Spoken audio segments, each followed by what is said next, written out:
Dia pernah ketemu secara secara online sih sama orangnya langsung. Al-Sweigart ini dia itu penulis buku ini dan juga pembuat beberapa library atau pustaka untuk bahasa pemrograman Python kayak gitu.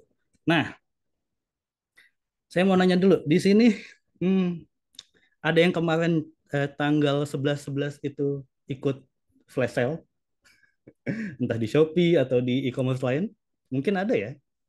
Nah, tapi ada yang menang atau enggak, atau ada yang dapat barang murah dengan cepat gitu, kedapatan atau enggak?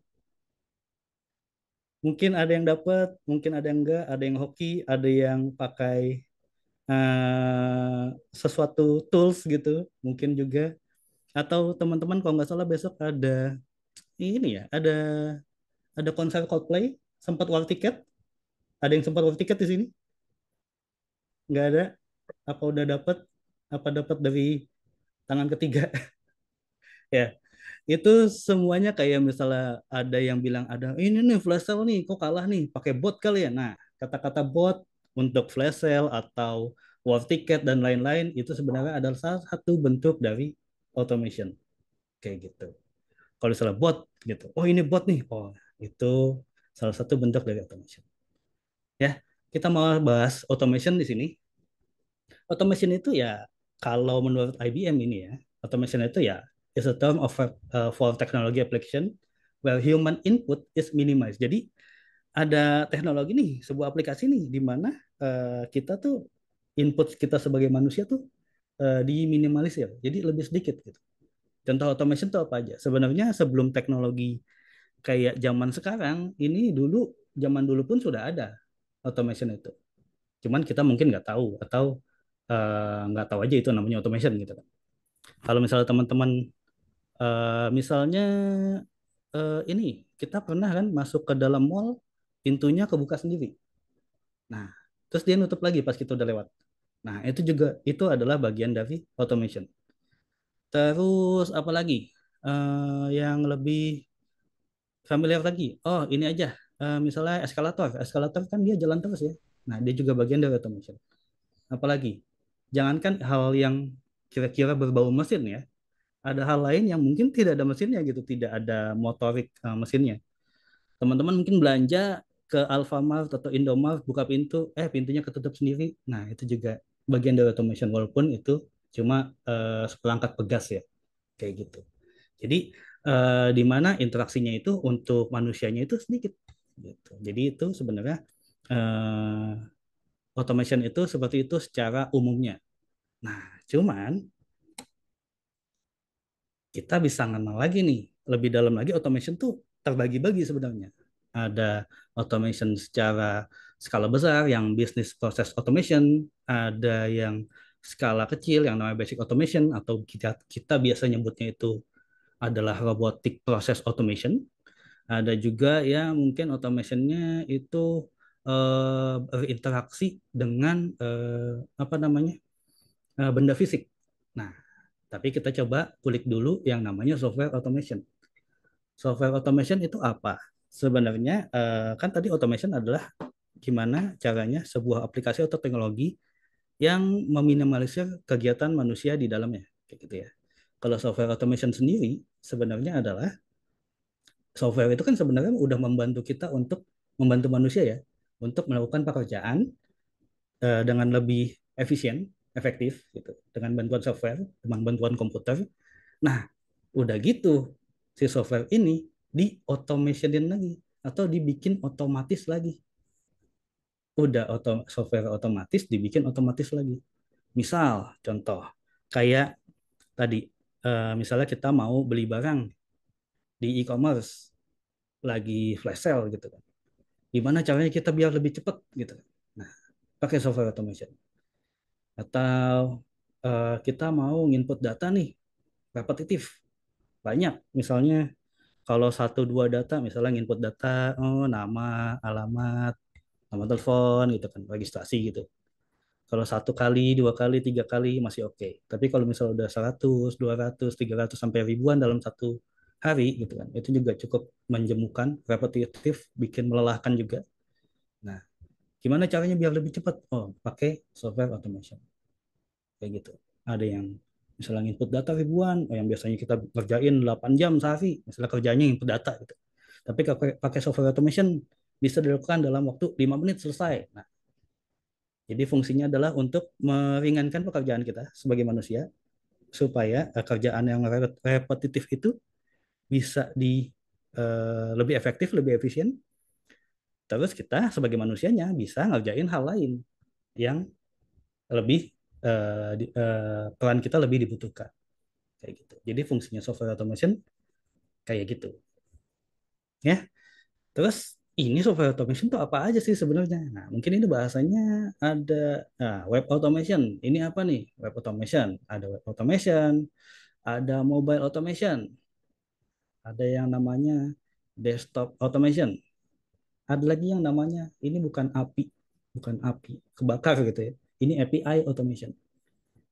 API automation. Nah, ini kebagi-bagi web automation ya. Kita tahu sendiri web itu ya berarti kita interaksi sama web di mana web itu akan digerakkan oleh si eh, codingan atau software yang kita pakai untuk web itu berjalan secara otomatis kayak gitu. Kalau mobile itu gimana? Nah, berarti itu yang kita gerakkan itu atau kita jalankan secara otomatis itu adalah mobile phone kita. Misalnya itu kita pakai Android ataupun iOS. Lebih banyak sih ya Android sih dibanding iOS. Nah, kalau desktop automation itu apa? Nah, misalnya yang biasa kita kerjain, misalnya buka Excel, terus ngetik di Excel, nginputin data di Excel, dan lain-lain gitu. Nah, itu masuknya ke desktop automation.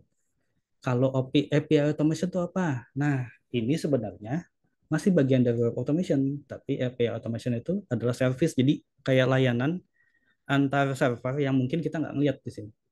Kalau yang kita bisa lihat secara kasat mata kan si web automation ya. Tapi kalau API automation tuh adalah layanan atau proses di belakang atau di server dari sebuah aplikasi kayak gitu. Ya, dilanjut dulu aja. Nah, semua itu automation ini, software automation itu dijalankan dengan melakukan coding. Apakah benar semuanya harus coding? Kita bahas dulu sini. Untuk coding itu kita pasti pakai bahasa pemrograman. Ini ada contoh-contoh sebenarnya bahasa pemrograman nggak cuma ada 4 ya, tapi ada banyak gitu ya. Mulai dari yang low level language sampai high level language. Di sini ada Python, ada Ruby, ada Java, ada JavaScript. Nah, 4 ini yang biasanya lebih populer untuk digunakan untuk membuat sebuah otomasi atau automation atau bikin bot lah ibaratnya kayak gitu. Nah, kalau saya sendiri sih di antara 4 ini yang saya pakai itu dua, satu Python, satu JavaScript kayak gitu. Selain itu juga ada yang ngodingnya tuh mungkin lebih sedikit gitu kan. Nggak langsung pakai bahasa pemrogramannya. Pusing Pak gitu kan. Ngoding susah, sebenarnya nggak susah juga sih, tapi mungkin pusing gitu. Ada yang namanya framework atau makro. Di sini ada yang namanya robot framework, ada yang pakai AutoIt. Mungkin teman-teman ada yang pernah dengar dua dua dua service ini, terutama AutoIt mungkin biasanya para gamers yang di web atau di PC mungkin ada juga yang pakai AutoIt gitu untuk membuat bot gamenya. Ada juga di sini ada robot framework. Ini sebenarnya bahasa pemrograman Python yang dibungkus dengan semanusiawi mungkin. Jadi codingannya itu bisa kita baca secara manusia karena dia berupa kalimat kayak gitu. Ini yang ngoding. Tapi kita yang nggak mau ngoding gimana nih Pak gitu kan? Ada yang namanya itu codeless. Jadi minimalis sekali untuk ngodingnya gitu ya. Di sini biasanya dipakai itu untuk bisnis proses automation. Jadi skala automationnya tuh lebih besar. Biasanya tuh di perusahaan-perusahaan fintech apalagi biasanya pakai business process automation yang codeless ini karena dibangunnya, di developnya itu lebih cepat, nggak perlu pakai bahasa pemrograman gitu. Jadi tinggal ada yang tinggal klik aja, tinggal pilih-pilih doang gitu kan, terus tinggal dijalanin ke automationnya itu ada yang mungkin sedikit tambahan codingan misalnya mau nge-custom automation. Nah, misalnya bisnis proses itu kayak gimana? Misal contoh eh, ada ini masuk, misalnya ada order masuk berarti kan nantinya kita akan bikin invoice. Nah, invoice-nya itu ke isu gitu kan. Masalah invoice udah kita lepas nih, entah nanti bakal ada reminder nih invoice-nya kok belum dibayar-bayar. Nah, nanti dia bikin remindernya ke customernya itu tolong dibayar dong kayak gitu. Terus misalnya udah lewat berapa hari gitu kan. Atau mungkin juga invoice-nya udah dibayar nih, nanti masuk lagi ke mana proses selanjutnya. Nah, itu bisa dibikin automation-nya secara menggunakan yang umumnya sih, dan eh, tiga besarnya itu adalah ada tiga. Ada UiPath, ada Automation Anywhere, ada Blue Prism.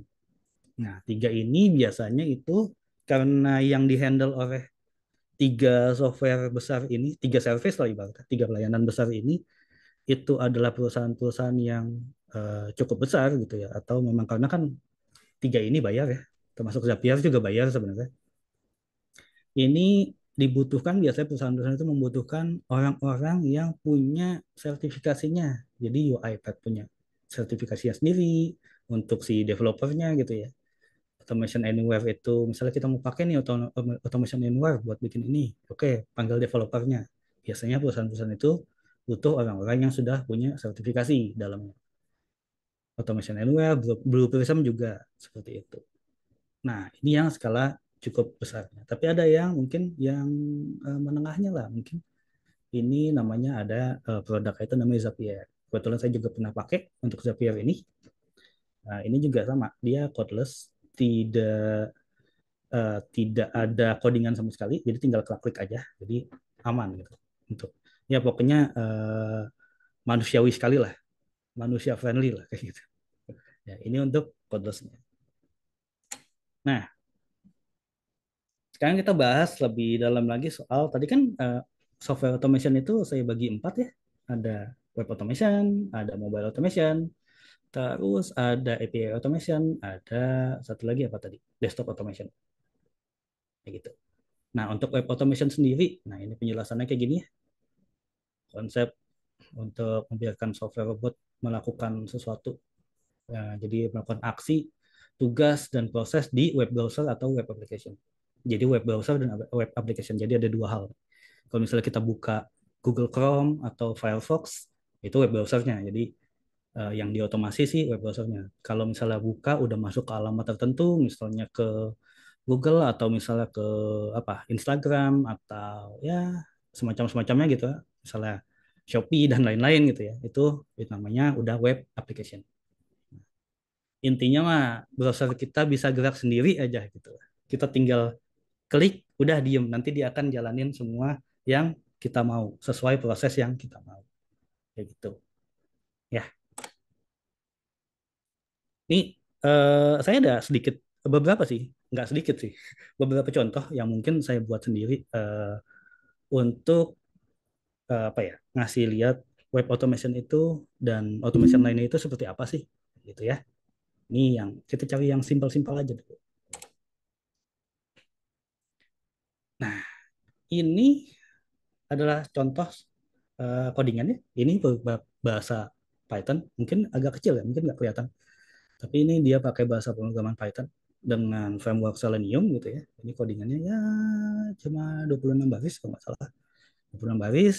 Ini rencananya adalah membuka ini ya, sebuah alamat web application yang namanya itu jurnal. Mungkin teman-teman di sini kan FE yang mungkin pernah tahu jurnal.id yang buatan dari Mekari, mungkin teman-teman pernah tahu. Nah, ini contohnya, ini dummy ya. Jadi kita coba dulu aja.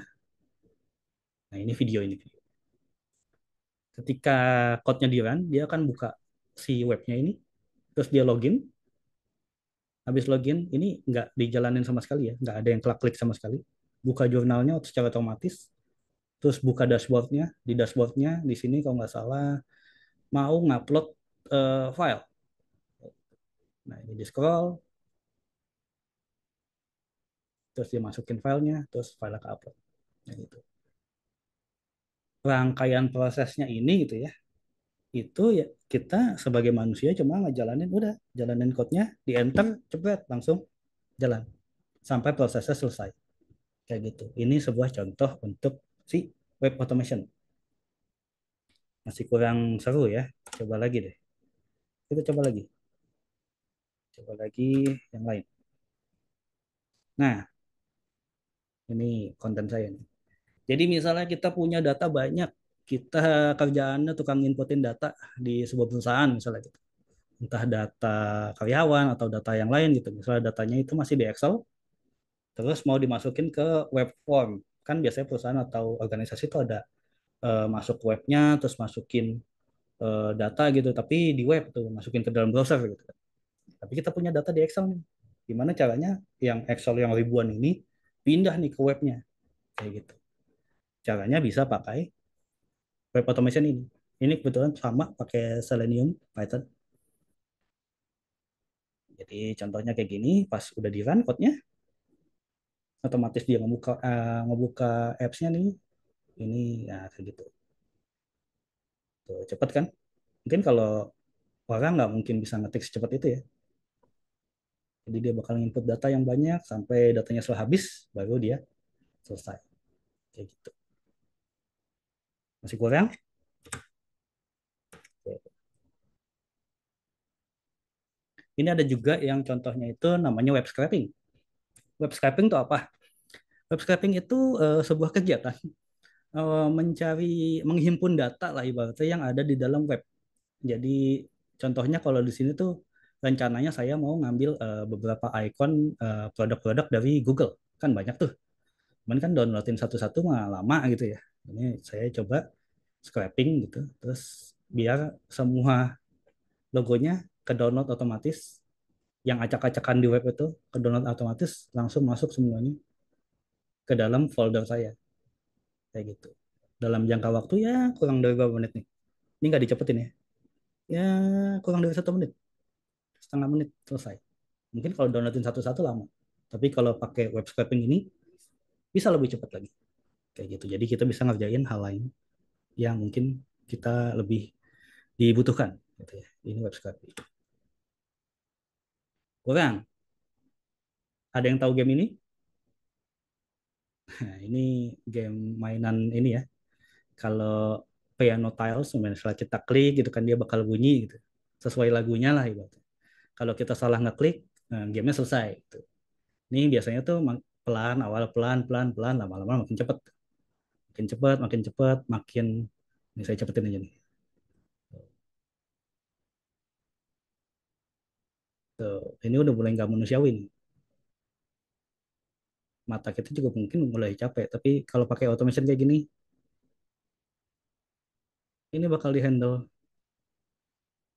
sampai kita stopin sendiri sih, ibaratnya kayak gitu. Mau lihat hasilnya atau belakang layarnya kayak gimana? Kayak gini. Ini 614 skornya, lihat. Saya nggak megang keyboard, saya nggak megang mouse, dia nggak klik sendiri. Kayak gitu. Ini contoh automation, tapi ini game yang di web. Ya, yang di web. Ada lagi, lanjut. Ada yang pernah, kalau internet putus nih, ada yang pernah mainan Dino di Chrome nggak? Nah, itu sebenarnya bisa diotomasi juga. Bisa menang terus kalau kayak gini sih. Jadi dia bakal ngeprediksi gitu, oh ini jaraknya sekian gitu. Tinggal di apa namanya jarak sekian harus loncat gitu kan. Nah, itu juga automation. Ini sama pakai Python juga, library-nya pakai Python UI, jadi dia bakal ngecek warna dan jarak gitu kan. Jarak sekian, kalau misalnya warnanya sudah atau image-nya itu udah sesuai sama yang kita predik kita harus loncat, dia akan loncat. Kayak gitu. Ini saya lagi iseng ini nggak tahu tahun berapa ini. Oke. Nah, kalau tadi kan yang si web automation. Jadi semua yang kita lakukan itu di dalam web browser ya, entah itu di PC atau ya lebih banyak sih di laptop atau di PC. Nah, tapi ada juga yang mobile automation. Ini aplikasi yang ada di dalam handphone kita. Misalnya itu ya e-commerce, ya apa Instagram, ya mungkin TikTok gitu kan. Ya sejenis-jenisnya kayak gitu. Atau mungkin game di dalam mobile kita gitu kan. Ini sama juga, cuman mungkin bedanya adalah library yang dipakai. Jadi kalau saat boleh nyebutin gitu ya, mungkin agak kurang ini familiar. Jadi kalau untuk web automation kita biasanya kalau untuk Python sendiri bahasa pemrogramannya Python, library-nya atau pustaka yang kita pakai, pustaka codingan gitu yang kita pakai itu pakai Selenium atau juga yang namanya pakai Playwright. Selenium untuk Playwright. Tapi kalau untuk mobile kita pakainya namanya Appium. Sama bahasa pemrogramannya bisa pakai Selenium, bisa pakai JavaScript atau pakai Ruby atau ya pakai Java pun bisa. Kayak gitu. Ini contohnya ada. Nggak tahu suara saya masuk apa enggak. Nah, ini contoh dia bakal ngetik sendiri di handphone kayak gitu. Dia auto texting ya di dalamnya kayak gitu. Oke. Contoh lain lagi ini. Ini saya pakai Google Home gitu. Saya nyebut, "Hey Google, nyalakan buat Instagram Story." Nanti dia secara otomatis handphone saya bikin Instagram Story langsung kayak gitu.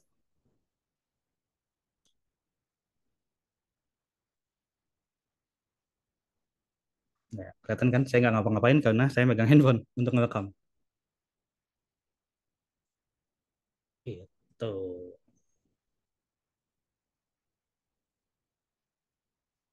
Ini buat gaya-gaya, buat gaya-gaya aja. Tapi sebenarnya kan lewat API pun kita bisa di schedule untuk buat Instagram Story sekarang dari metanya sendiri udah bisa.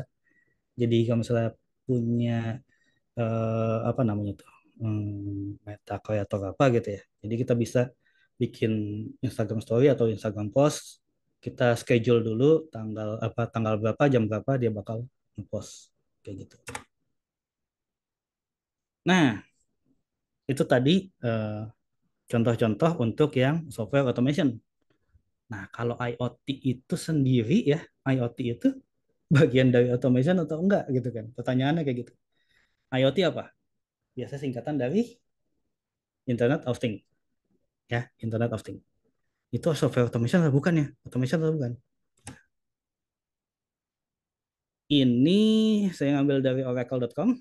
Jadi sebenarnya Internet of Things itu adalah kayak benda fisik gitu, benda-benda fisik misalnya entah itu lampu, entah atau benda-benda lainnya gitu yang kita bikin seolah-olah smart karena di dalamnya kita pasang sensor atau dan juga kita masukin software di dalamnya, terus dia bakal connect ke internet. Nah, connect ke internet, pertukaran data di situ karena ada sensor kan misalnya apa ya, kita punya alat nih misalnya microcontroller ini ngebaca suhu atau ya suhu di dalam ruangan misalnya suhunya berapa misalnya oh suhunya nih 30 derajat gitu panas banget sih ya 30 derajat nanti dia bakal nangkap datanya 30 derajat terus bakal nyimpan datanya di server atau dikirim langsung ke eh, komputer kita atau ke handphone kita kayak gitu. Nah, itu masuk bagian dari Internet of Things. Jadi sebuah benda fisik gitu ya, benda fisik yang ada teknologi di dalamnya, ada softwarenya di dalamnya, ada programmingnya di dalamnya, di mana biasanya ada sensor dan ada juga respon motoriknya, mungkin itu servo atau respon lampu atau respon berupa panas, cahaya dan lain-lainnya gitu ya, yang berinteraksi sesamanya gitu ya dia berdasarkan atau menggunakan internet kayak gitu. Itu adalah IoT. Nah, jadi IoT itu software automation atau bukan?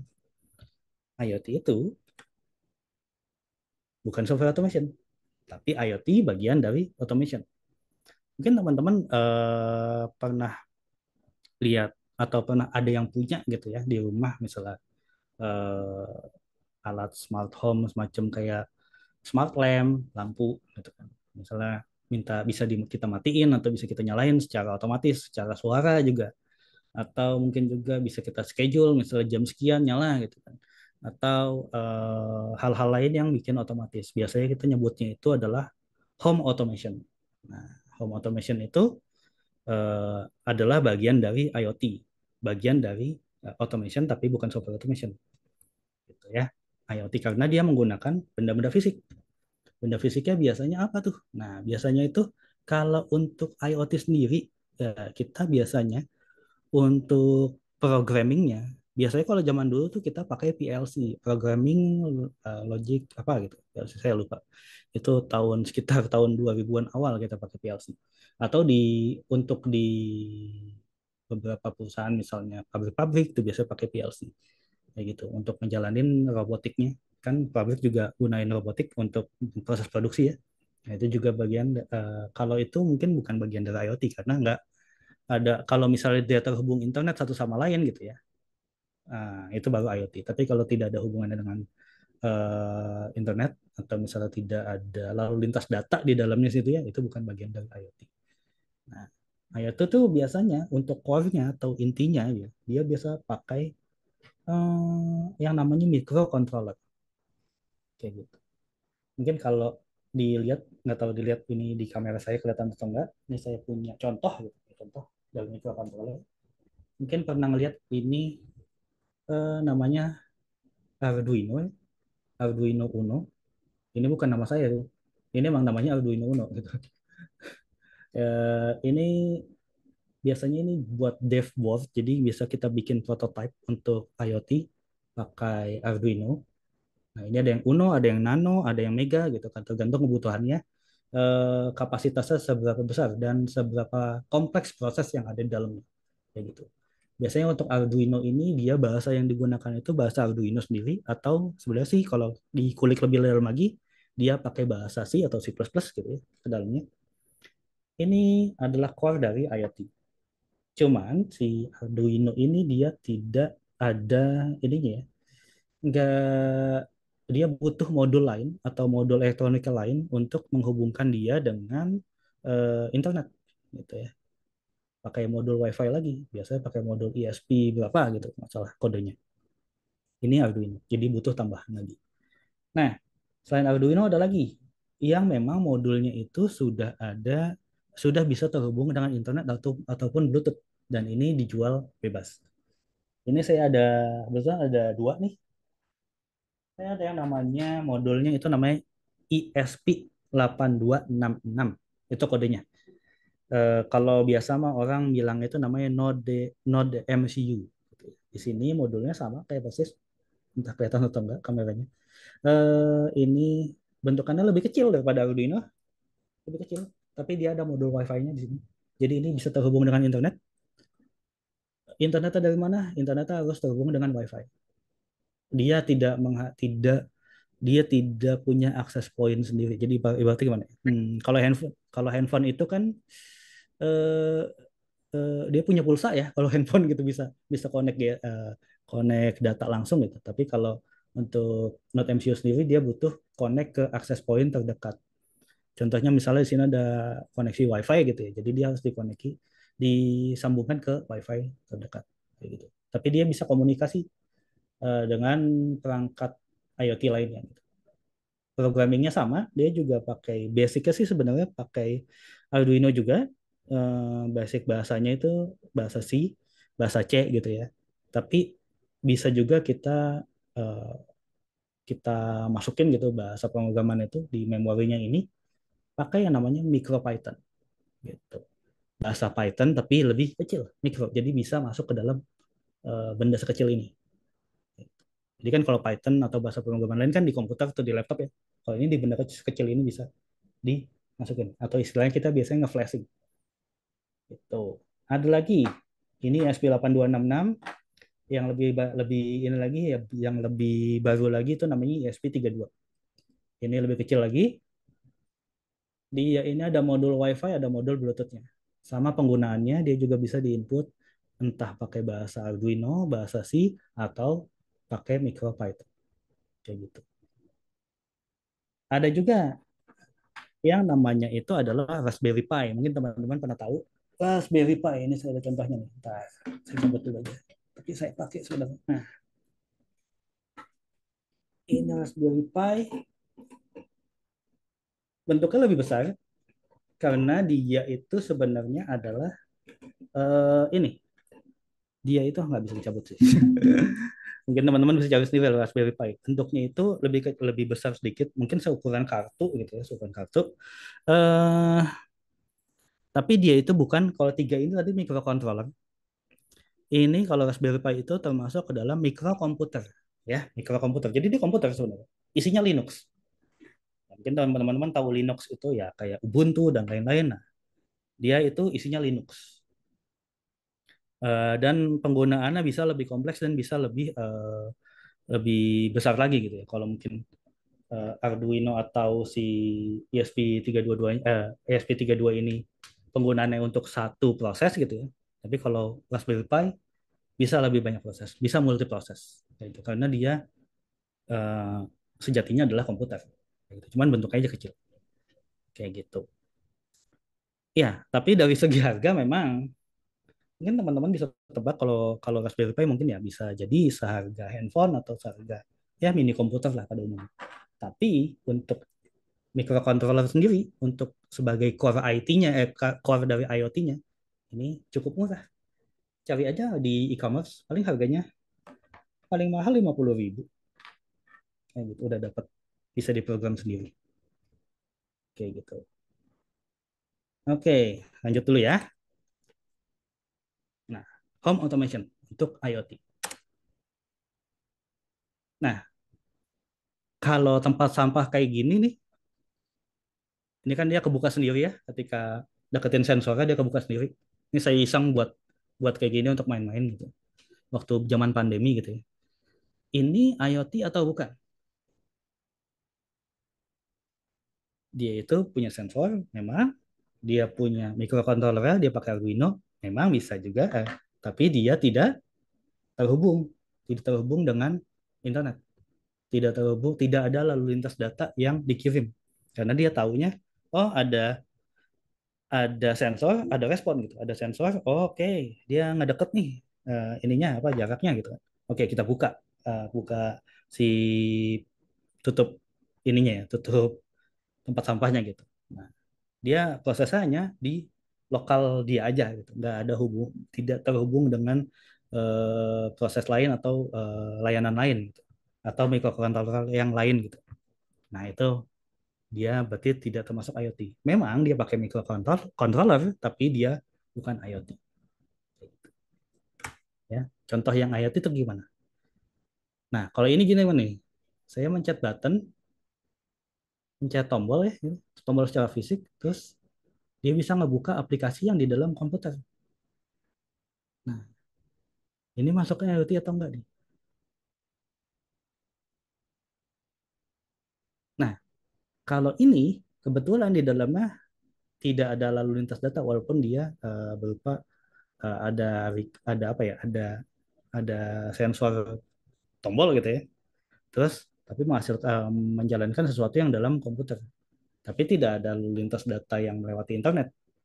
Jadi shortcut button ini tidak termasuk untuk IoT. Dia cuma automation umum gitu, bukan IoT.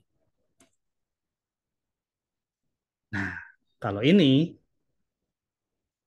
sebuah contoh ya. Ini saya lagi nyoba-nyoba.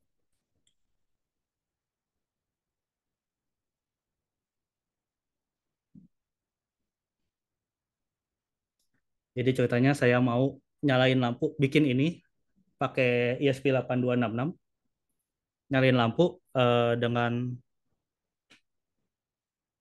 input input itu berupa suara ya, suara ke dalam handphone lewat Google Assistant gitu. Jadi kita nyalain eh, Hey Google nyalakan lampu. Sebentar.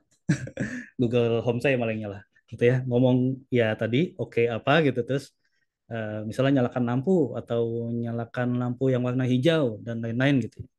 Nah, di sini ada lalu lintas data antara smartphone saya dengan microcontroller si Node MCU ini atau ESP8266 ini gitu untuk nyalahin lampu gitu, entah hijau, merah atau kuning kayak gitu.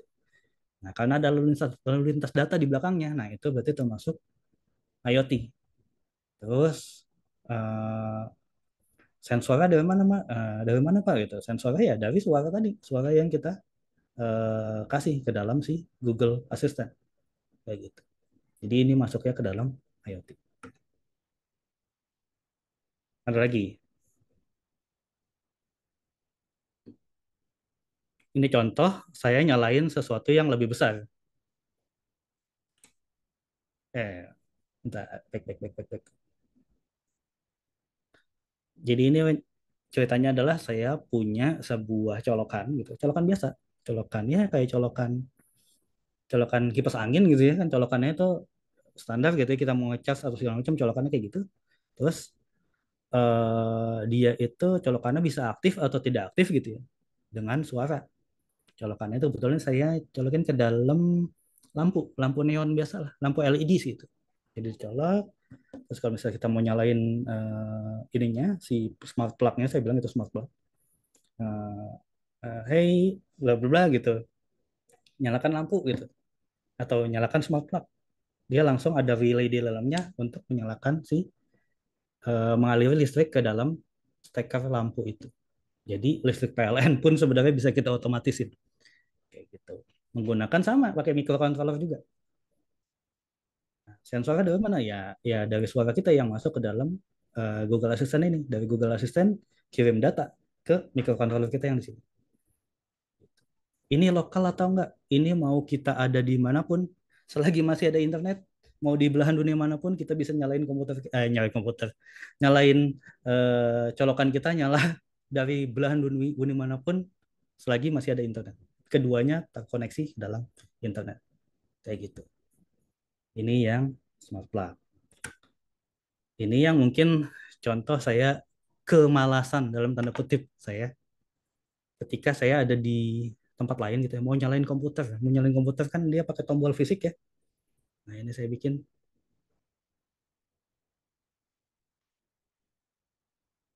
jadi saya nyalain komputer ini nih dia bakal mencet. Nah gitu, gitu. Jadi mau nyalain komputer nih gitu, cuman kitanya lagi masih tidur atau di mana gitu kan. Tolong nyalain komputer tuh ibaratnya kayak kita punya asisten sendiri nih nyalain komputer, nanti dia otomatis akan mencet tombol fisik dari PC saya kayak gitu. Ini berguna sih ketika saya misalnya ada di kantor gitu kan, tapi saya mau nyalain komputer saya di rumah kan nggak mungkin manggil misalnya orang tua atau keluarga di rumah buat nyalain komputer kita gitu. Karena kadang kan juga nggak ngerti juga cara nyalainnya. Gitu. Jadi bergunanya gitu. Misalnya saya mau remote komputer saya nih di mana gitu kan, saya lagi kantor, saya mau remote mau ngakses komputer saya tapi kan harus dinyalain dulu. Ya udah, berarti pakai alat ini saya tinggal ngebutin doang dari handphone saya gitu, tolong nyalain komputer gitu, nanti dia otomatis nyalain komputer. Oke, ntar sebelum lanjut kita masuk ke dalam restricted area ya. Jadi ini penggunaan yang mungkin cukup berbahaya. Jadi mungkin teman-teman juga butuh hati-hati gitu ya. Ketika kita berinteraksi dengan teknologi gitu sekarang. Ya sedikit aja sih ini. Nah ini Flashelbot gitu. Sebenarnya sih ini nggak hati-hati, cuman ya ini teman-teman pernah pakai juga. Ini saya cuma nunjukin doang. Jadi bukan berarti ayo ramai-ramai kita pakai ini, enggak, jadi gunakan fair play aja lah kalau kayak gini. Tuh ya, ini saya coba, ini contoh, ini codingannya pakai Python juga, masuk ke dalam sebuah e-commerce untuk men-check out salah satu barang gitu secara cepat di saat kita mungkin masih pencet-pencet gitu kan, masih scroll-scroll, nah dia mah udah selesai, udah kebayar gitu, dengan kurun waktu nggak nyampe 15 detik udah selesai gitu, udah dibayar. Ini contoh, salah satu contoh, tapi jangan, kalau bisa jangan digunain ya. Nah, ini yang lebih ini lagi ya, lebih berbahaya lagi. Eh saya nggak nyaranin untuk pakai hal ini gitu ya. Ini biasa yang pakai itu hacker. Ini nggak saya, kalaupun saya punya nggak bakal saya jual juga. Jadi ini untuk kepentingan edukasi aja. Ini contoh, ini adalah saya ini kok nggak salah code-nya ini rencananya adalah mau ngecek booking code dari sebuah ini ya, sebuah layanan transportasi ya, ya KAI sih ini jelas. Terus ada, dia bakal cek booking code secara random, kita bakal masukin booking code, kita mau cek, kita bisa tahu dan datanya bisa kita scraping. dengan cara seperti ini. Atau yang lebih serem lagi kayak gini. Misalnya kita nyolok sesuatu lagi ngecas di tempat umum yang misalnya free charging gitu kan. Tentunya handphone kita kebuka sendiri. Passcode-nya dicoba-coba pakai pin brute force. Otomatis ketika handphone kita kebuka kan datanya bisa diambil kayak gitu. Jadi teman-teman butuh hati-hati ya. Jadi kalau ngecas jangan ditinggal, dilihat dulu. Oke, ini ya scraping data. Ini kalau dilihat ini datanya kok banyak banget gitu ya. Ini scraping data dari sebuah ya, ini data mahasiswa. Tapi tenang, bukan mahasiswa sini, senang. Gitu ya. Ya, kira-kira waktunya masih cukup nggak ini, Bu Desri? Masih cukup kali ya? Masih cukup sih, masih cukup kok. Oke. Ini saya mau ngasih ini aja. Mungkin dari tadi saya ngomongin terus gitu kan. Ini yang bisa mah cuma saya doang gitu kan. Terus teman-teman sebenarnya bisa untuk melakukan automation gitu ya. Tapi yang sederhana. Ini saya demoin aja dulu. Mungkin kalau yang nggak sederhana, contoh tadi kayak gini ya. Ini salah satu codingan saya sih. Ini codingan misalnya kita tadi punya, ini yang nggak sederhananya nih. Ini lumayan gitu kan. Misalnya kita punya data bentuknya CSV, data karyawan gitu kan. Ini ada 4 5 data gitu ya, 5 data. Nah, mungkin tadi yang nggak begitu jelas tadi yang pas input data gitu. 5 data berupa CSV, ini ada namanya, ada umurnya berapa, alamat emailnya, terus ini ada penghasilan berapa. Nah ini mau diinput ke dalam web yang ini nih sebenarnya. Nah, ini pakai demo aja ya, jadi aman sih harusnya ini nggak ada masalah.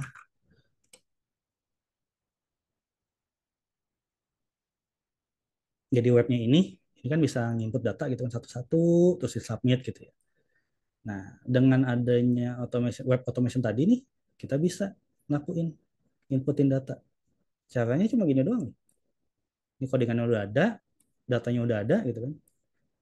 Kita tinggal running.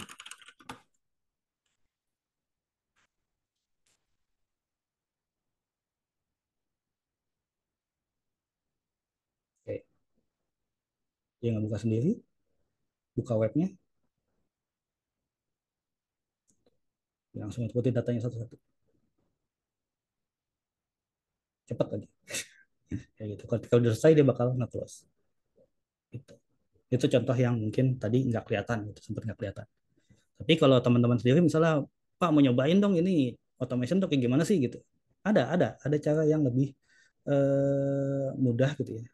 Teman-teman tinggal cari aja, mungkin dicoba-coba aja, dibuka di browsernya, cari namanya itu Selenium IDE. Ya, ini Chrome extension, tinggal diklik, nanti tinggal ditambahin ke Google Chrome gitu kan, ditambahin gitu. Udah, nanti di sini pasti udah ada tuh Selenium IDE-nya. Selenium IDE mana nih? Selenium IDE. Nah, ini.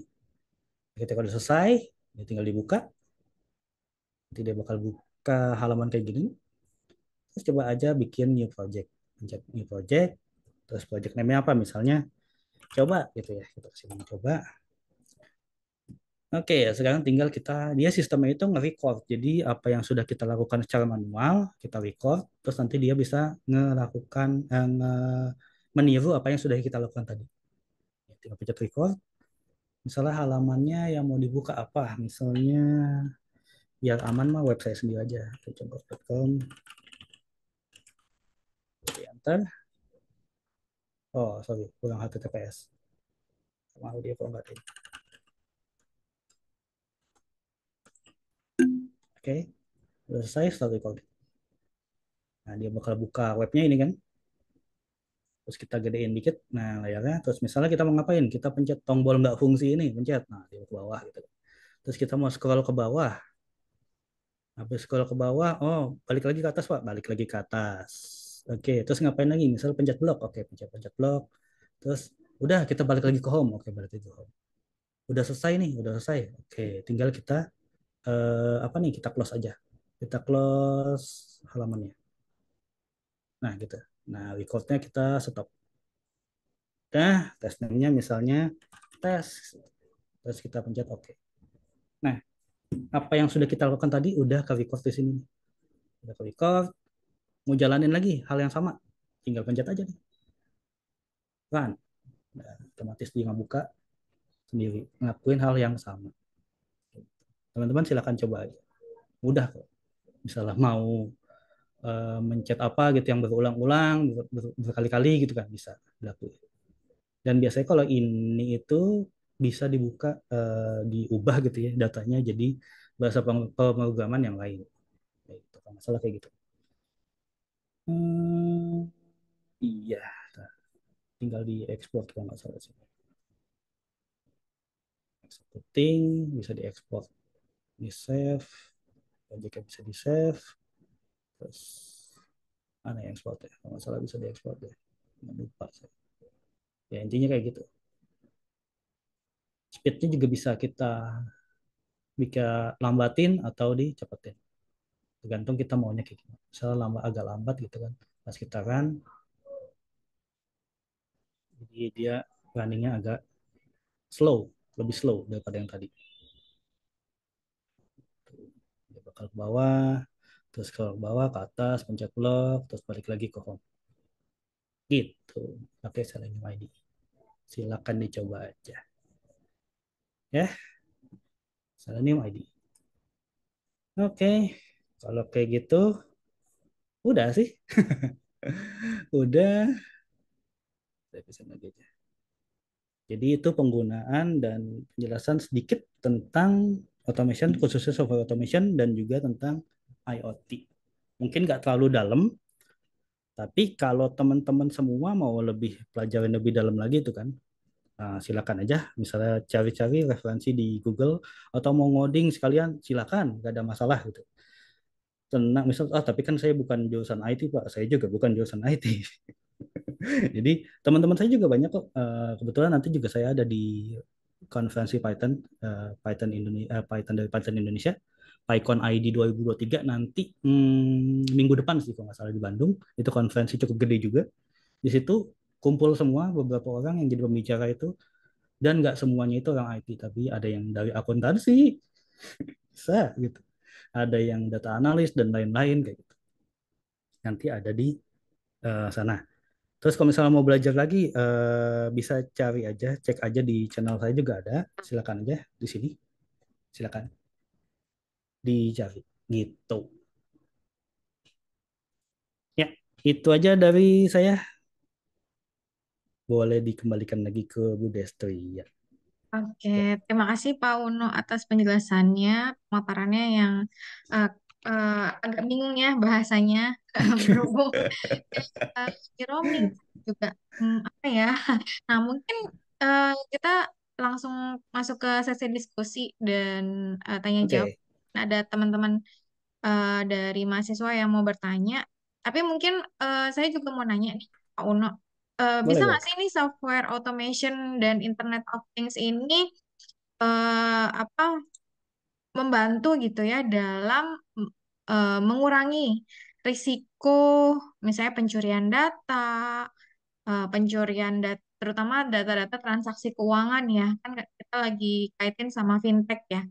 Bisa nggak sih Mm-mm. software automation ini apa ya di dikelola atau maksudnya diciptakan itu untuk mengurangi risiko tadi gitu atau misalnya ada nggak sih software automation yang bisa mengurangi risiko pencurian data atau risiko pencurian data transaksi keuangan lah ya? Oke, kalau untuk pencurian data dan lain-lainnya sebenarnya ini lebih kompleks ya. Bukan berarti software, oh software automation bisa nih, enggak. Jadi sebenarnya justru banyaknya pencurian data itu pakai software automation. Oh Banyaknya. gitu, justru pencurian data tuh pakai software automation ya? Betul. Jadi kebanyakan itu tools yang dipakai untuk teman-teman ini, ya betulin aja kalau misalnya saya salah gitu ya. Kebanyakan tuh script untuk melakukan pembobolan dan lain-lainnya itu, yang beredar sekarang sih kebanyakan juga pakai automation gitu. Terutama mungkin bahasa yang agak mudah kan pakai Python nih. Nah, kayak gitu. Makanya tadi saya Contohnya kan ada beberapa tuh yang kayak misalnya handphone kita bisa kebobol sendiri, terus pas kita data-data kita bisa ke scraping sendiri, itu pakai software automation kayak gitu. Tapi kalau untuk penggunaannya sendiri gimana nih cara misalnya kalau misalnya kita punya e-commerce nih, mau ngecek gimana ini transaksinya benar atau enggak sih? Nah, misalnya kita mau bikin sebuah software untuk anti fraud gitu kan. Jadi Hmm. dia bisa milah yang mana nih? Ini sebenarnya datanya apa transaksinya fraud atau bukan gitu kan. Itu bisa antara software automation sendiri yang mengambil datanya saat real time saat itu juga misalnya ngecekin di situ mungkin juga ada penggabungan lagi dari machine learning atau AI gitu kan. Software automation tuh bisa digabungin sama AI gitu. Jadi untuk keputusannya sendiri dari AI tapi untuk yang menindak itu berarti si software automation. Jadi satu package sendiri itu untuk anti fraud. Itu bisa juga kayak gitu. Ya, jadi gimana caranya biar maksudnya misalnya nanti mau menggunakan layanan fintech gitu ya, dan kita Mm-mm. bisa eh, meminimalisir gitu. Kalau misalnya kita sebagai pengguna Kita sebagai meminimalisir, meminimalisir pencurian data melalui software automation itu, Pak. ah mungkin teman-teman pernah atau Bu Desya pernah nggak kita login ke sesuatu tempat gitu ya ternyata pas login itu ada yang namanya itu adalah CAPTCHA. Ah, ya, Nah, tahu-tahu. Yang musuh untuk semua. identifikasi Iya, apakah human atau bukan ya? betul. Iya, Oke. musuh semua automation engineer adalah CAPTCHA. Walaupun sebenarnya CAPTCHA bisa bobol ya. Tapi setidaknya Oh, oke. hal pertama yang bisa menjaga gitu aplikasi kita entah di web atau di mobile gitu kan menjaga pertama kali supaya nggak ada bot yang masuk nih gitu itu pakai Capta. Capta juga bentuknya macam-macam kan. Sekarang tuh Hmm. kalau dulu kan cuma masukin angka yang ditulis doang gitu kan. Karena Mm-mm. udah Capta udah mulai mudah dibobol gitu ya. Karena kita juga bisa image processing gitu. Oh ini huruf A, oh ini huruf ini gitu kan. Jadi ada lagi yang bentuknya itu milih ini ya gambar kalau nggak salah. Misalnya gambar Mm-mm. mobil gitu kayak gitu. Ya.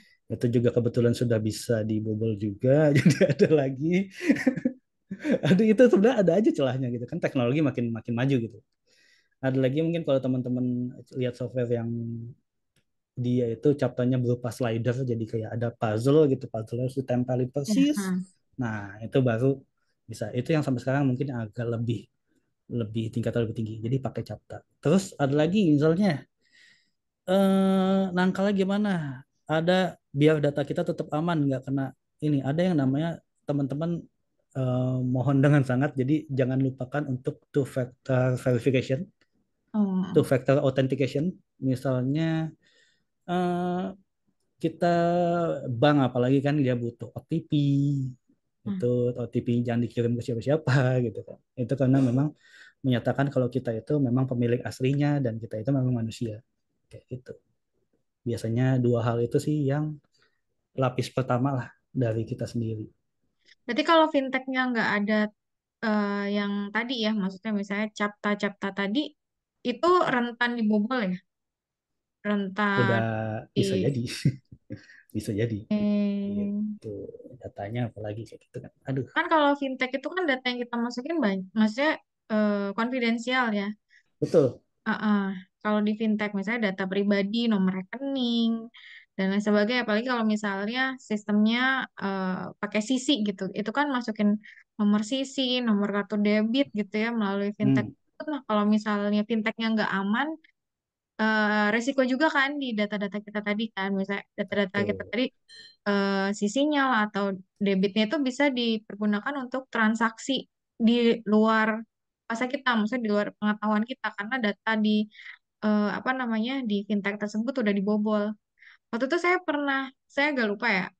Jadi ada salah satu website itu dia bisa identifikasi apa namanya data kita itu udah dicuri atau dibobol tuh di eh, website atau di platform mana aja gitu. Saya agak lupa namanya apa. Waktu itu ada dari pelatihan dari Mikro Mentor Kominfo. Mhm. Jadi lewat website itu misalnya saya pernah masuk ke Bukalapak. Nah, ternyata Bukalapak itu udah pernah dicuri datanya gitu. Jadi resikonya Mhm. adalah data saya juga kebobol gitu. Terus saya pernah masukin email data-data misalnya di Agoda atau di mana gitu. Itu ternyata Agoda udah dicuri. Jadi ada resiko juga apa namanya data-data saya disalahgunakan. Nah, eh, berarti sebenarnya gimana nih kita sebenarnya kita merasa dimudahkan ya dengan transaksi yang digital tadi. Cuma khawatirnya Betul. juga apa namanya data kita dicuri atau disalahgunakan. Soalnya ini mungkin ada yang udah dengar ya ada salah satu dosen yang sisinya kebobolan tiba-tiba ada transaksi di luar negeri. Padahal dia sendiri lagi di Indonesia karena saya kurang paham, mungkin beliau ini pernah mendaftar di website tertentu ya, website untuk booking travel. Nah, masukin data sisinya itu gitu. Itu juga banyak tuh sering dengar dari teman-teman yang suka traveling. Jadi misalnya booking pakai salah satu platform ya, adalah salah satu platform kita masukin tuh transaksinya pakai Mhm. sisi. Nah, sisinya ternyata dibobol karena eh, si platform ini dibobol gitu. Ada Mhm. Bisa kayak satu gitu. apa namanya platform untuk booking hotel dan pesawat itu sering bermasalah karena eh, udah banyak tuh traveler yang datanya kecuri tiba-tiba ada transaksi di luar negeri sisinya padahal dia lagi di Indonesia gitu karena dia waktu itu pernah booking lewat situs tersebut melalui sisi. Nah itu gimana ya Pak Uno ya? Untuk nangkalnya sendiri gitu ya. Iya, Pertama untuk gini, nangkalnya pertama sendiri. Kemudian kalau misalnya nanti apa namanya udah kejadian gitu, itu bisa nggak sih risikonya itu apakah eh kalau udah kejadian mah udah susah itu. udah bisa ya? Iya. Jadi kalau misalnya data yang sudah masuk ke dalam aplikasi memang jadi kan biasanya tuh di dalam makanya biasa pas masuk sebuah apps gitu kita ada kayak end user license agreement-nya gitu kan. Kadang-kadang tuh masih kita baca dulu tuh. Kadang tapi kan kita juga males ya bacanya panjang-panjang itu bahasanya juga berbelit-belit kayak gitu kan. Itu kan ada perjanjian di mana kalau misalnya data yang sudah udah kita input itu udah jadi milik dia atau kayak gimana atau misalnya dia mereka nggak nyimpen data yang sensitif atau kayak gimana itu perlu dibaca sih. Satu itu. Dua, pastiin juga apps-nya itu ada hal-hal yang tadi saya bilang gitu kan, terutama untuk sisi gitu ya. Sisi itu walaupun kalau nggak salah beberapa e-commerce itu hampir semua e-commerce Indonesia sih nggak tahu ya gitu jadi ada beberapa yang saya coba gitu ya itu pas masukin nomor sisi nomor apa yang belakangnya tuh kalau nggak salah 3 huruf belakangnya itu 3 angka belakangnya Ya, itu kan juga CVV ya kalau nggak nah, salah.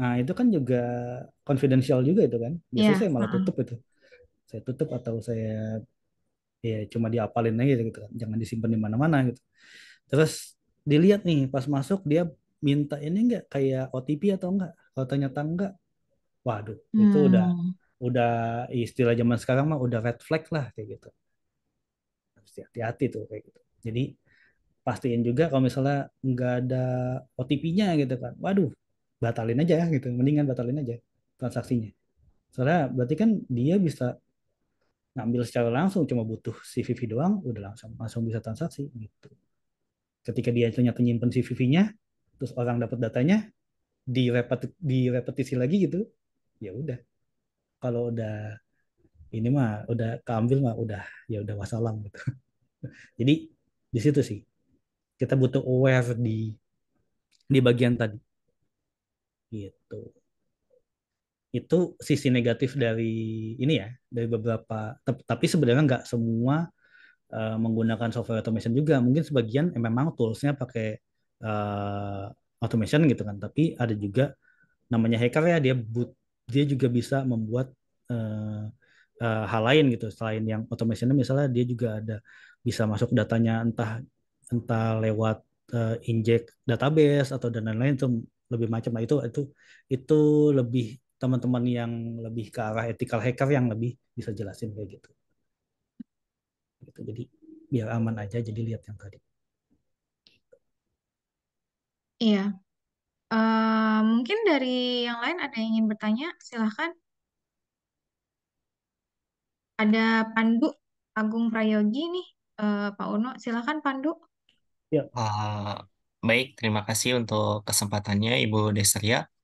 Pertama-tama, terima kasih untuk sharingnya nih, Pak Uno. Menarik banget karena ah, keren sih ya bisa mempermudah banyak pekerjaan kalau udah bisa automation. Nah, mm, kalau di dunia keuangan sendiri, saya pernah dengar dan hampir terlibat juga, tapi nggak jadi. Di dunia keuangan itu dulu sempat rame, mungkin teman-teman juga pernah dengar itu terkait robot forex ya. Jadi transaksi Hmm. mm. otomatis gitu kan. Nah, kalau dari Pak Uno, yang pertama ya Pak, gimana sih Pak tipsnya untuk kita menghindari produk-produk automation yang seperti itu supaya kita nggak terjebak gitu ke produk-produk automation yang merugikan. Kemudian, Oke. eh tadi kan udah banyak Pak Uno terangin ya terkait penggunaan automation di fintech, termasuk kalau yang apa namanya saya telusuri mungkin perusahaan fintech terutama yang pinjol itu mungkin scraping data nomor telepon juga bahkan gitu kan. Nah, supaya kita nggak cuma dirugiin gitu sama perusahaan-perusahaan fintech. Nah, kita yang dari sisi usernya kira-kira bisa apa nih Pak supaya kita juga bisa ambil keuntungan dari adanya fitur automation ini tadi. Mungkin itu, Pak. Terima kasih sebelumnya. Oke, Mas Pandu ya. Jadi gini, tadi soal robot trading, ya kan? Itu automation atau tidak gitu kan? Atau gimana caranya kita tahu robot trading ini benar atau enggak? Saya nggak berani ngomong sih sebenarnya, tapi sebenarnya banyak kan sih enggak benar. Tapi jadi biasanya kalau untuk trading sendiri ya, kalau trading ya yang jangan yang apa ya, ibaratnya kan kita kalau saya kurang tahu ya dalam kalau untuk trading itu seperti apa. Tapi saya juga dulu pernah ada nih satu dua orang, tiga orang, empat orang, lima orang yang hubungin saya. Waktu itu kan manggil abang, bang bisa bikin automation dong buat si B. Nah itulah kayak gitu. Banyak yang minta kayak gitu. Tapi mungkin entah kenapa hati nurani gitu ya kira nggak deh bang gitu, nggak, saya nggak bisa bikin kayak gitu. Sampai sekarang pun saya misalnya kalau misalnya disuruh bikin bot untuk flash sale atau dan lainnya saya masih nolak gitu. Mungkin kalau zaman-zaman dulu saya masih eh apa ya kayak gila-gilanya untuk melakukan hal itu karena mungkin karena masih muda atau segala macam gitu kan. Jadi kalau sekarang sih lebih enggak. Tapi kalau misalnya teman-teman nantinya, oh ini trading nih lebih menggiurkan nih, tolong dicek dulu. Terutama kan kita sekarang ada OJK kan. Ini ini benar nggak sih ini terdaftar apa enggak sih gitu kan. Terus dicek lagi ini latar belakangnya dia ini yang bikin aplikasi ini siapa sih gitu. Misalnya oh ini dari luar negeri, ini perusahaannya apa sih? Misalnya dia cukup baca lagi reviewnya gimana. Kadang-kadang kan mungkin kayak satu kayak robot trading yang dulu lah ada berapa gitu kan. Kita di Indonesia mungkin baru masuk, ternyata di luar negeri sudah terjadi gitu. Coba kita cross check lagi, ya kita bisa searching kan kalau misalnya si perusahaan ini tuh under perusahaan siapa sih gitu. Si robot trading ini under perusahaan apa sih kayak gitu. Trading ya, saya nggak bilang robot, tapi kebanyakan sih kalau udah bilangnya ini adalah robot dan lain-lain, kayaknya itu bukan trading yang benar, bisa jadi malah jatuhnya jadi takutnya berupa perjudian gitu kan. Ya, kita tahu kan sekarang judi juga lagi marak kayak gitu. Ya, gitulah. Jadi kalau bisa dicek dulu ini benar apa enggak, di Indonesia udah terdaftar atau enggak, di luar kalau misalnya belum terdaftar di luar negeri kayak gimana, reviewnya kayak gimana, dicek dulu. Disusurin semuanya sampai ke atas. Kayak gitu dia dari mana. Kayak gitu. Terus yang kedua tadi apa ya? Aduh lupa. Apa tadi Mas Abi? Tapi robot trading itu masuk teknologinya teknologi software automation ya? Kalau yang trading yang pakai robot, yang bot gitu ya. Ya, Iya, benar. Iya, benar.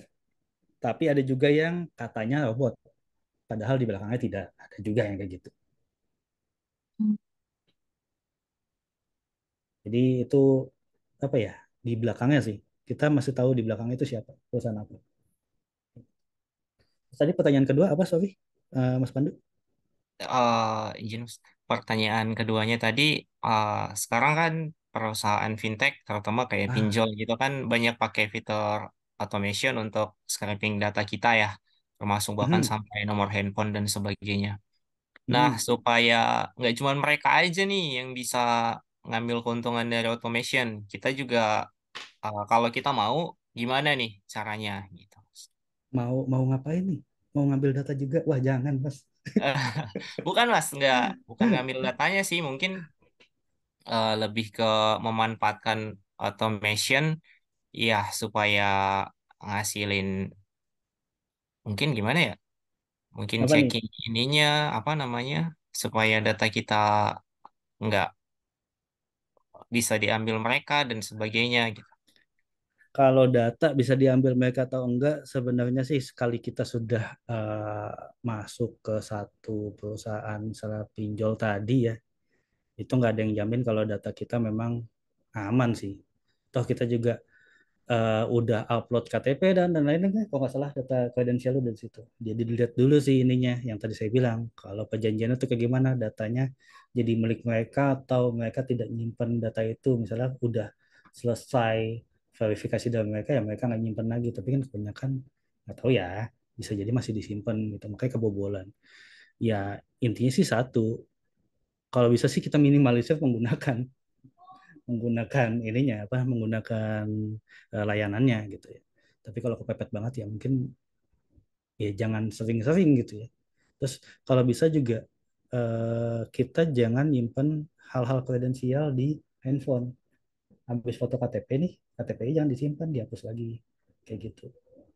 Ya, soalnya kan entah bisa jadi kita lagi di mana, data kita keambil lewat handphone atau jangankan itu kan biasanya tuh pinjol juga misalnya itu semua aplikasi sih dia itu butuh permission di awal misalnya masuk ke Android nih dia tuh butuh permissionnya apa aja cek dulu kalau dia permissionnya sampai kontak sampai yang lain-lain itu kan ibaratnya dia nyimpan kontak kita kita eh, perilaku apa yang di handphone itu sebenarnya ada lognya jadi kita kita kayak misalnya kita detik ini buka apa itu sebenarnya ada di dalam apalagi Android ya jadi ketika permissionnya itu dilihat oh dia butuh kontak nih wah baiknya hati-hati deh mendingan cari yang lain deh kayak gitu ya terutama kontak sama ya kontak sih yang paling penting sih kayak gitu sama image hati-hati image yang di dalam handphone jadi handphonenya jangan nyimpen yang kredensial gitu. Kalau untuk nyari keuntungan keuntungan untuk automation sendiri ya kalau untuk dari pinjol saya kurang tahu ya gimana ya untuk nangkal data sih tadi itu tapi kalau untuk automation sendiri kalau sampai sekarang untuk ngebantu teman-teman di segi bisnis juga banyak gitu. Kemarin aja saya ada permintaan tolong buatin ini apa namanya. Jadi dia minta masukin data yang cukup banyak. Jadi dia kayak dia itu jual properti rumah gitu kan. Datanya cukup banyak jadi minta diinput ke dalam database-nya si aplikasi kayak gitu, aplikasi tersebut gitu ya. Ada juga yang minta kayak gitu. Jadi ya udah saya bikinin misalnya mau mau beli codingannya atau memang saya yang inputin kayak gitu bisa juga kayak gitu segi bisnisnya sih ada sampai sekarang saya masih ngerasain sih kayak gitu sebagai kalau sampingan software kalau software automation itu ada apa sih kapasitas maksimumnya nggak sih, Pak Uno? Maksudnya datanya apa? Maksudnya kayak data-data yang jumlah besar itu juga bisa menggunakan software automation. oh, bisa banget Excel aja kan misalnya berapa itu berapa baris tuh satu file Excel itu bisa bisa dimasukin biasa tuh kemarin juga ada beberapa yang minta kayak misalnya sekarang tuh lagi misalnya di rumah sakit input data BPJS gitu kan itu dari Hmm. Excel ke webnya BPJS itu kan banyak data data pasien kan cukup banyak tuh itu nggak nggak 1.000 2.000 tuh biasanya lebih dari itu mereka kan cukup ini ya cukup ngerepotin juga ya masukin satu-satu gitu nah pakai ini paling bisa data yang banyak kayak gitu bisa Tidak Batasannya itu ada batas maksimum ya, masa jumlah batasannya datanya. enggak, kecuali kekuatan dari mesin yang kita pakai. Maksudnya kekuatan dari laptop atau komputer yang kita pakai. Oh, oke. Itu ngaruh banget. Makin canggih ya bisa makin reliable sih. Kayak gitu.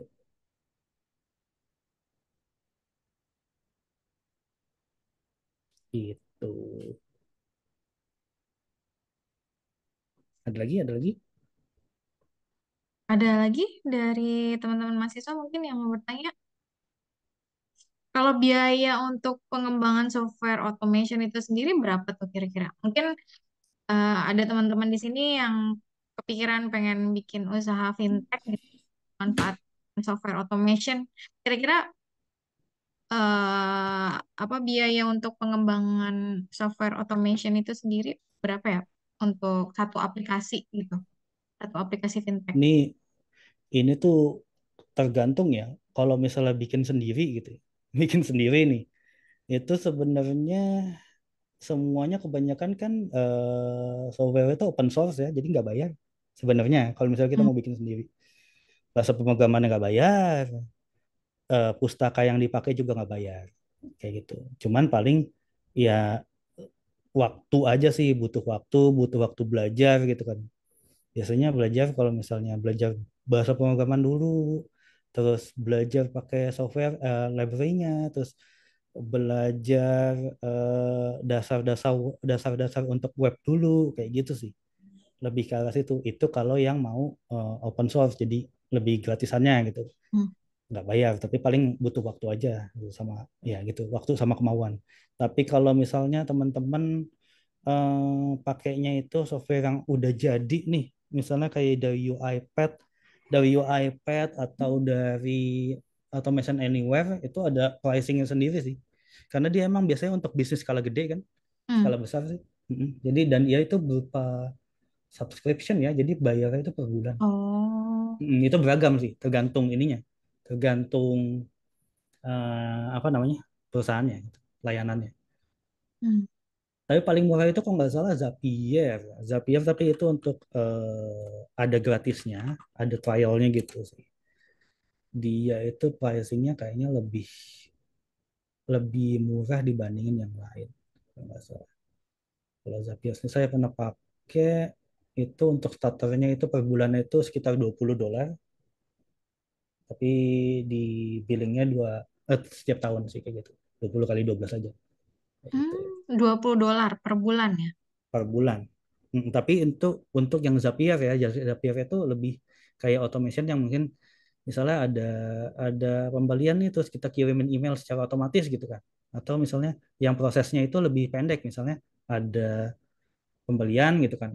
Kita punya sebuah e-commerce kecil gitu kan. Pembelian terus ke simpan datanya misalnya ke Excel gitu kan. Terus dia ngirim ini link pembayaran, terus dia udah mulai bayar, apa ngirim invoice-nya gitu kan sama link pembayarannya, terus dia udah bayar, datanya masuk ke Excel, terus dia ngirim produknya atau terus dia ngirim lewat email segala macam, cuma proses seperti itu doang. Tapi kalau misalnya yang lebih besar skalanya itu yang pakai UiPath atau Blue Prism tadi sih. Kebetulan saya pakai karena ya usahanya masih kecil-kecilan ya, jadi masih pakai Zapier gitu. Dan sebagian juga bikin sendiri gitu. Oke. Ini masih ada pertanyaan kira-kira dari teman-teman mahasiswa? Mungkin ada yang mau nanya, bisa nggak software automation buat dapat tiket promo pesawat atau misalnya lagi tiket promo KAI itu kan itu ya apa namanya rebutan gitu kan? Bisa nggak pakai Iya, software automation? Mungkin ini ada jangankan mahasiswa yang ya maklum ya mahasiswa terbatas duitnya buat balik ke kampung gitu kan bisa biar itu dapat bisa. tiket promo. Bisa ya pakai software automation ya? Bisa, tapi ada beberapa, ada sih saya ngasih tahu aja ntar udah dibikin, totalnya nggak bisa dipakai ya.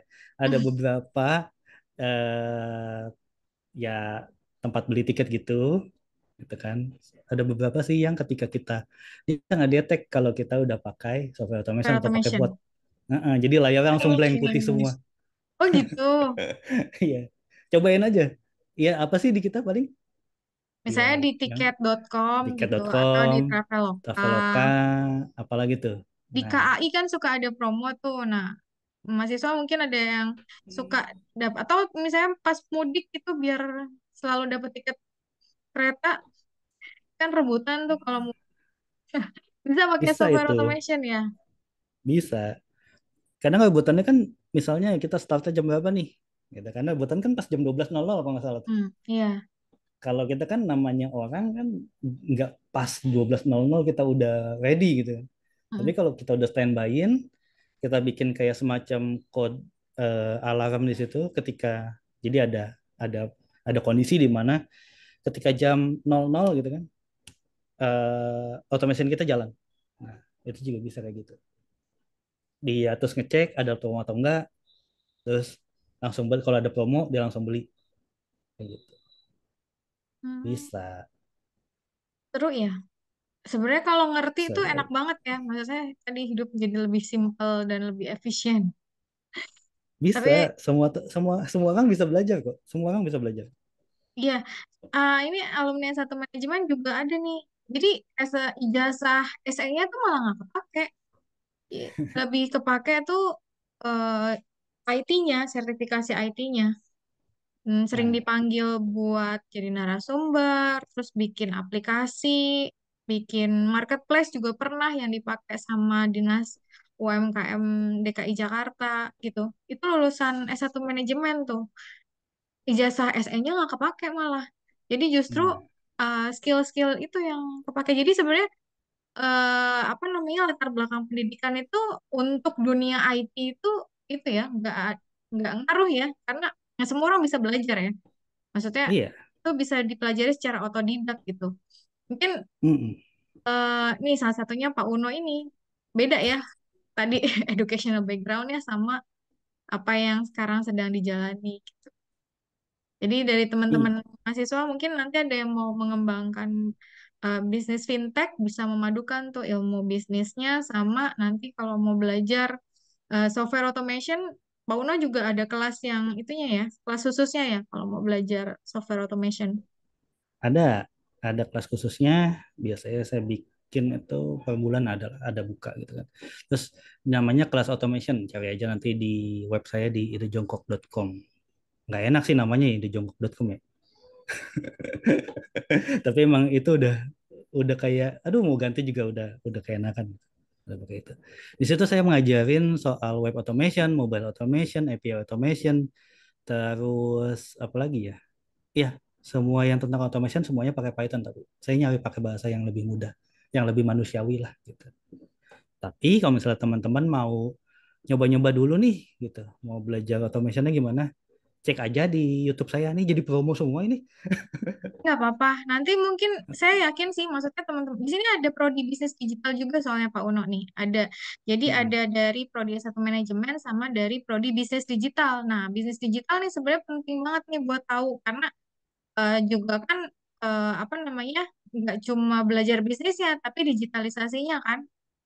Maksudnya memanfaatkan Mm-mm. teknologinya itu untuk memudahkan proses bisnis gitu. Jadi sebenarnya justru apa namanya bisa kepake banget nih sama anak-anak bisdik nih gitu siapa tahu nanti lulus gitu ya eh, bisa apa menciptakan aplikasi atau platform yang bisa mengalahkan maksudnya eh, popularitas Gojek atau Grab atau Shopee atau Wah, Tokopedia tapi di fintech ya di fintech sejauh ini yang paling populer sih Bibit gitu kan misalnya terus Financialku itu untuk yang market agregator yang lain mungkin eh, ada cuma nggak sepopuler Bibit nah mungkin nanti ada yang bisa menciptakan semacam Bibit gitu kan dari anak-anak EFE mm-mm.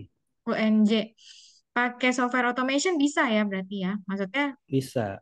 untuk Jadi kalau misalnya teman-teman mau cari tahu software automation itu apa yang lebih dalam gitu ya, cek aja di YouTube saya tuh Ide Jongkok juga. Itu kalau nggak salah saya ngajarin juga untuk cara biasanya tuh yang lebih sering yang lagi ramainya gitu ya. Itu pas input data sih. Input data yang banyak tuh gimana caranya nginputin data yang banyak itu ke dalam web kayak gitu. Lebih lebih seringnya sih banyak kan di situ. Tapi kalau ya dari situ mau kalau mau lihat-lihat dulu dari situ dulu. Tapi kalau misalnya mau belajar beneran dari dasar banget, kalau dulu saya belajarnya kebalik Bu Desri ya. Mm-mm. Saya tuh belajarnya karena kan belum nggak tahu apaan gitu ya karena dari buku itu. Terus saya lihat oh ini ada YouTube tapi orang orang India, YouTube orang India Mm. banyak YouTuber India tuh yang teknologi-teknologi. Saya lihat nih, oh dia pakai Python, pakai Selenium, Python. Saya belum ngerti Python itu apa. Bahasa pemrograman tuh nggak ngerti ya. Itu umur saya tapi udah 28 tahun ya. Jadi tidak pengaruh umur itu untuk belajar kayak gini. Itu Berarti udah sebenarnya belajar kayak bisa ya, gitu, semuanya bisa ya. bisa, Autodidak juga bisa ya belajar mandiri. Maksudnya nggak perlu kuliah, masuk IT, bisa. Justru saya TB gitu. dapetin sertifikasi Belajar dari sendiri. Google itu malah justru udah umur 30-an baru dapet itu. Lama lagi ngerjainnya. Oke, berhubung waktu kita sudah habis ya, udah jam 4 lewat, setengah 5, dan kayaknya udah nggak ada pertanyaan lagi dari teman-teman semua. Semoga materi yang disampaikan oleh Pak Uno bisa bermanfaat untuk teman-teman, terutama mungkin dari kelas fintech dan fintech ya, baik di S1 manajemen maupun bisnis digital. Siapa aja yang punya ide bisnisnya, cuma bingung gitu untuk otomatisasinya, teknologinya mungkin bisa nih konsultasi sama Pak Uno. Bisa di-follow dulu IG-nya itu ada di flyer ada idejongkok.com. Ide jongkok ya no ya. Iya, Nah, betul. bisa coba sambil belajar ikut kelas otomatisasi sama Pak Uno.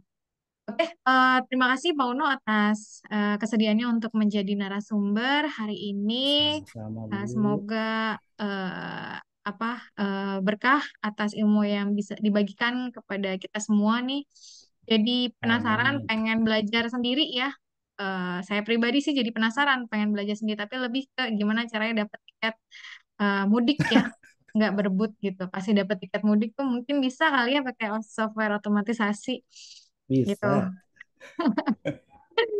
Oke, terima kasih banyak Pak Uno. Semoga nanti di lain kesempatan masih bersedia untuk mengisi di kelas yang lain gitu ya, meng- menjadi guest lecture di kuliah kamu sesi-sesi yang lain. Tapi mungkin nanti eh, apa di materi yang berbeda gitu. Mungkin Pak Uno Oh mau naik kelas siap. gitu selain software automation atau IoT, mau jelasin yang lebih advance lagi untuk mahasiswa-mahasiswa FEWNC.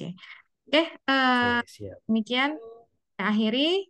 Eh, Terima kasih pada rekan-rekan mahasiswa yang sudah hadir hari ini. Nanti mungkin kemarin sempat disampaikan oleh Bu Dias bahwa salah satu tugas akhirnya adalah proyek ya. Nah, itu mm, saya masih dengan Bu Prof Dias ya. Apakah nanti kalian akan mengembangkan satu ide ya, ide fintech? Nah, bisa nih di menggunakan software automation untuk ide project fintech kalian untuk tugas akhir. Itu nanti mungkin akan disampaikan oleh Prof Dias ya bagaimana detailnya terkait dengan project untuk tugas akhir untuk menciptakan fintech nih, ide fintech yang apa namanya bisa diaplikasikan ke apa namanya industri keuangan gitu. Mungkin nanti ada ide tertentu yang kalian kepikiran, wah kayaknya ini belum ada nih.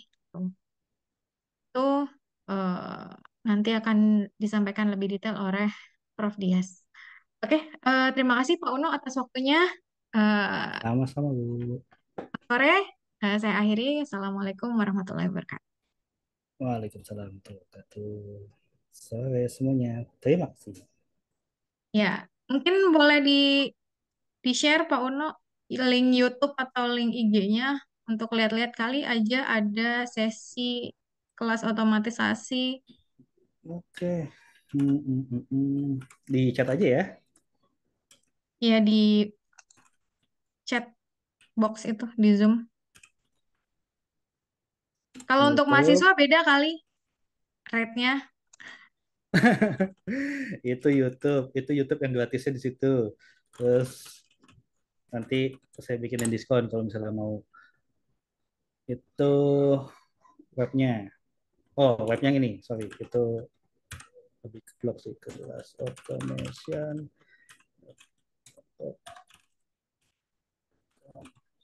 ini nggak bisa linknya, sorry, lupa HTTPS-nya.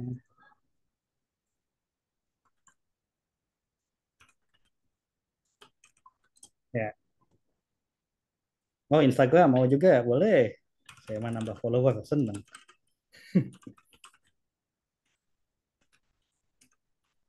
Sama sih semuanya gitu. Oke, Ya itu mungkin teman-teman ada yang mau belajar lebih jauh ya. Lumayan kan buat nambah skill.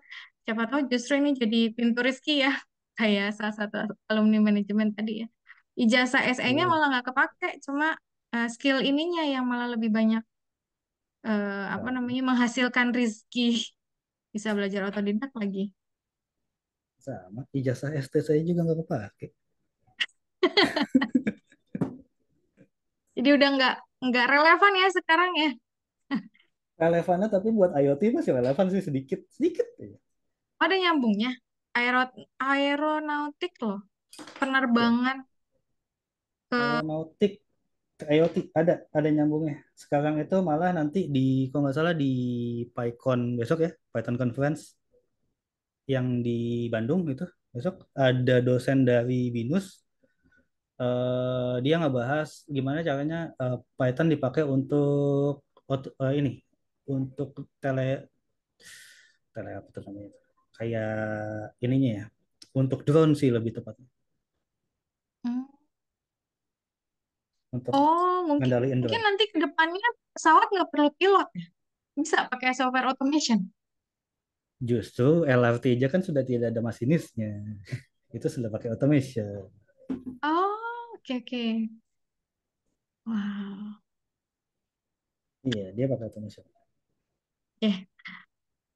Mungkin mahasiswa boleh dilihat di chat box itu Pak Uno udah ngasih link YouTube, link website, sama Instagramnya buat kalian bisa akses nanti siapa tahu ada yang mau belajar otodidak nambah Atau skill. saya ada yang punya Telegram nggak? Nih, Oh, buka ada yang kelas punya juga Telegram. Telegram lebih komunitas sih. Ada sekitar 1.000 berapa orang di situ. Hmm. Ini nih, sini. Kalau mau Telegram. Kalau ada yang punya. Saya lebih lebih sering di Telegram malah justru kalau ini interaksi sama orang tuh. Iya, Telegram itu memang itu ya, eh, apa, datanya itu juga nggak serap Ya, terlalu banyak ya. iya lebih. Kalau saya ngerasanya lebih aman. Oh, lebih aman dibandingkan Saya WA. kalau WA kan orang tahu nomor kita langsung bisa WA. Hmm. Kalau di Telegram kan walaupun tahu nomor kita, mereka nggak tahu kalau kita punya Telegram. Bisa jadi kayak gitu. Oh iya sih. Terus orang nggak bisa sembarangan telepon, nggak bisa sembarangan video call ke Telegram.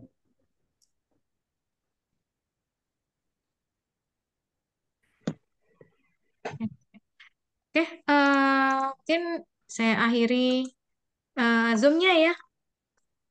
Oke, Terima kasih Pak Uno, sampai ketemu di lain kesempatan. Terima kasih semuanya. Saya En. Assalamualaikum warahmatullahi wabarakatuh. Waalaikumsalam Waalaikumsalam warahmatullahi warahmatullahi wabarakatuh. Terima wabarakatuh. kasih Bu Destria dan Pak Uno. Sama-sama.